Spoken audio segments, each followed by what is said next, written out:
Dans cette deuxième vidéo, puisqu'on a commencé une série de 3 vidéos sur la stratégie immobilière qui est la mieux adaptée à une personne pour investir dans l'immobilier de façon rentable. Dans cette deuxième vidéo, on va aborder le cas des personnes qui sont fiscalement très imposées. C'est-à-dire que tu fais partie des personnes qui gagnent bien ta vie et donc toi, tes revenus fiscaux sont assez élevés et donc tu payes assez d'impôts, beaucoup d'impôts sur tes revenus salariales, tes revenus, tes dividendes, peu importe si tu es entrepreneur ou indépendant. Donc, tu veux aujourd'hui arriver à gommer, à baisser tes impositions à toi, donc à utiliser ce qu'on appelle la défiscalisation. Tu fais partie de ces personnes qui veulent utiliser l'immobilier pour gommer tes impositions qui sont aujourd'hui trop importantes à ton goût. Donc voilà le pourquoi qu'on va aborder dans cette vidéo et donc on va à partir de ce pourquoi là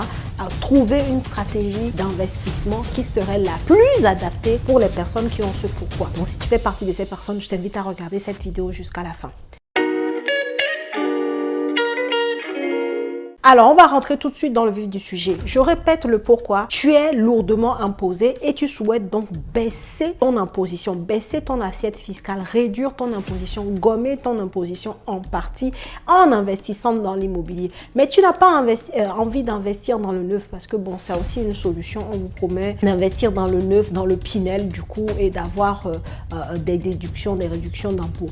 Mais on reste dans le cadre d'un immopreneur, donc on est dans l'ancien. Mais comment on fait pour investir dans l'ancien et de gommer ses propres impositions? C'est ce qu'on va aborder dans cette vidéo. Alors, si tu es dans ce cas-là, aujourd'hui, je vais te proposer 2 stratégies qui peuvent vraiment fonctionner. La première stratégie va être d'acheter en nom propre toujours, d'accord? Tu peux acheter en nom propre, mais acheter un bien avec beaucoup de travaux. Donc, si tu es lourdement imposé, ça veut dire que tu gagnes bien ta vie. Si tu gagnes bien ta vie, pour moi, tu peux directement aller même sur les immeubles de rapport sans tergiverser. Tu peux tout de suite aller sur des immeubles de rapport. Mais tu fais en sorte de choisir un immeuble de rapport avec beaucoup de travaux. Et tu vas comprendre pourquoi dans quelques secondes. Donc, ton immeuble de rapport a beaucoup de travaux, tu l'achètes en nom propre. Et comme ton immeuble de rapport a beaucoup de travaux, ces travaux-là vont te permettre d'activer ce qu'on appelle le déficit foncier. Et pour ce faire, tu vas exploiter cet immeuble de rapport en location nue parce que ce n'est qu'en location nue qu'on peut utiliser le levier du déficit foncier que moi-même j'utilise actuellement là en 2024 grâce à un de mes immeubles de rapport sur lequel je fais plus de 150 000 € de travaux et donc j'ai fait exprès de l'acheter en nom propre. Il y a beaucoup de travaux et donc tous les ans j'arrive à baisser l'assiette fiscale du foyer grâce au déficit lié aux travaux qui se font sur cet immeuble qui a été acheté en nom propre. Tu vois ce que je veux dire? Donc j'espère que tu comprends parce que c'est très important de comprendre. C'est la fiscalité en partie. Quand on parle de stratégie d'investissement, on ne peut pas aborder une stratégie d'investissement sans aborder la fiscalité. D'accord? C'est pour ça que j'aborde les deux. Là, une personne qui est financièrement aisée, entre guillemets, qui paye beaucoup d'impôts, je ne sais pas, à partir de 5 000 € d'impôts par an, ça peut commencer à faire beaucoup et qui veut justement baisser son imposition, cette personne-là peut tout de suite aller sur les immeubles de rapport. Donc ça, c'est la stratégie de quel type de bien. Cette personne-là peut acheter en nom propre, c'est la stratégie de comment, donc le nom propre, et maintenant utiliser le levier des travaux et faire de la location nue pour pouvoir user du déficit foncier. Que fait le déficit foncier concrètement? Tous les ans, d'accord, tu peux aller gommer 10 800 € à peu près sur tes revenus imposables. Donc ça veut dire que quand on calcule le revenu imposable du foyer et que, admettons, je sais pas, c'est 30 000 € sur lequel ensuite on va appliquer les TMI qui vont bien, les tranches marginales d'imposition, avant de faire ce calcul, on va venir retrancher les 10 800 € à peu près de dedans. Et ce qui a pour conséquence très souvent de te faire basculer en fonction d'où tu es dans la tranche marginale d'imposition, de te faire baisser de tranche marginale d'imposition et peut-être au lieu qu'une partie soit imposée à 41%, en fait tu vas retomber à 30% ou alors si tu étais à 30%, tu vas rebasculer à 11%. Donc ça a cette conséquence positive qui est très intéressante lorsqu'il s'agit de baisser ton niveau d'imposition du foyer grâce à l'investissement immobilier locatif que tu es en train de faire. Donc investir investir en immobilier avec beaucoup de travaux et faire de la location nue permet d'user de ce déficit foncier-là. Et c'est très souvent dans ce cas-là que tu peux le faire. Donc ça, c'est la première solution. Pensez au déficit foncier en termes de stratégie fiscale. Pensez à un immeuble de rapport avec travaux en termes de type de bien et pensez à la location nue en termes de type d'exploitation pour avoir une stratégie globale et aller baisser ton niveau d'imposition. Okay? La deuxième solution pour les personnes qui veulent faire ce genre de stratégie et avoir ce genre de résultats, c'est-à-dire baisser leur impôt, l'imposition sur leurs revenus directement, aller gommer leur impôt sur les revenus directement, et ben ça peut être d'investir au travers d'une SCI à l'impôt sur les revenus. Donc c'est quoi une SCI? C'est une société civile immobilière à l'impôt sur les revenus. Donc c'est une stratégie aussi possible. Admettons qu'aujourd'hui tu veux acheter avec monsieur, mais vous êtes que des concubins, vous n'êtes pas mariés, vous n'êtes pas légalement liés. Moi je dis dans ces cas-là, attention, si jamais il y a un des deux qui n'est plus vivant, ça peut créer vraiment... La loi n'est pas vraiment faite pour les gens qui sont juste concubins. Donc c'est comme si vous étiez des copains, quoi. Enfin, c'est un peu complexe.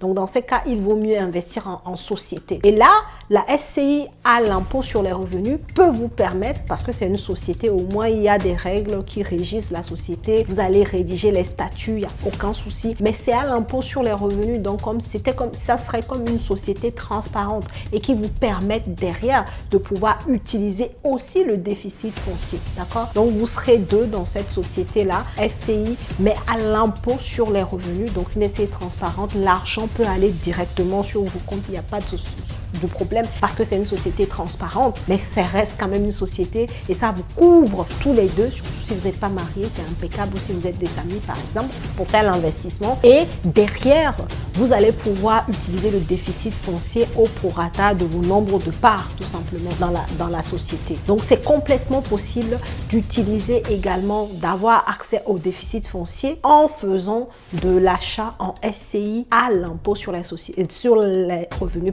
à l'impôt sur les revenus, donc SCI à l'IR. Investir en SCI à l'IR est complètement cumulable avec l'utilisation du déficit foncier dès lors que le bien que tu achètes est destiné à la location nue et comporte énormément de travaux. Donc, quand je parle de beaucoup de travaux, admettons que tu achètes un immeuble de rapport qui va te rapporter, je sais pas, 36 000 euros par an, tu as 120 000 euros de travaux, tu sais que tu as du déficit foncier que tu peux faire sur 2-3 ans en fonction de quand tu fais tes travaux. Donc, tu es tranquille pour ces années-là. Tu sais que tu vas pouvoir user du déficit. Tu sais que tu vas pouvoir baisser l'assiette fiscale de tes revenus liés à ton activité grâce à l'investissement immobilier que tu es en train de faire. C'est hyper puissant, mais hyper puissant. Et aujourd'hui, où on est dans l'ère de la rénovation énergétique, sache que le plafond du déficit foncier est doublé. Donc, je te parlais tout à l'heure de 10 800, enfin, je crois que j'ai dit 10 800, mais c'est 10 700, pardon. Le montant du déficit, pour être exact, c'est 10 700. Et ce montant-là est aujourd'hui doublé. Ça veut dire que au lieu d'avoir à enlever 10 700 de tes revenus imposables avant de recalculer sur, ton imposition en fonction des différentes TMI, des tranches marginales d'imposition, là, on va venir enlever 10 700 fois 2. Donc, on va venir enlever 21 400. Donc, ça, c'est sûr, c'est ce qui va se passer sur les revenus de 2023, en fait, que tu as eu en 2024. Tu sais que c'est toujours l'année d'après. Donc, là, on est en 2024. C'est la méthode de calcul des déficits qui ont eu lieu sur l'année 2023 et donc sur ton imposition des revenus de 2023. C'est juste énorme. C'est juste énorme.